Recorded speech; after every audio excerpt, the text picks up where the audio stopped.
Welcome to Penrose Learning, where we make understanding easy. You begin by securing tools and sectioning hair into manageable panels. This reduces tangling and keeps track of rows.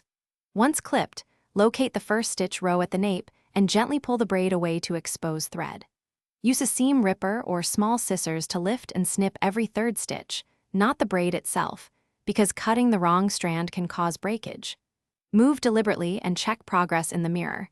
This establishes a safe rhythm for the rest of the removal. Once the first row is cleared, continue into the complex center rows with patient, repeated motions. You will use slight tension on the braid to reveal tight threads, then snip only the binding threads and pull weft edges away with your fingers.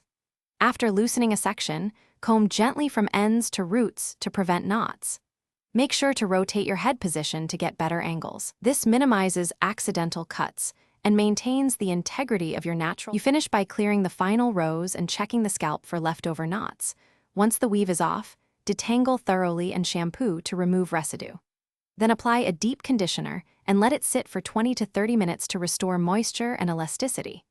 Make sure to use light oil to seal ends if hair is dry. If you encounter severe matting or cannot free a knotted braid, stop and seek a professional. Forcing it risks breakage and hair loss. Thanks for watching. If this was helpful, leave a like and consider subscribing. See you next time.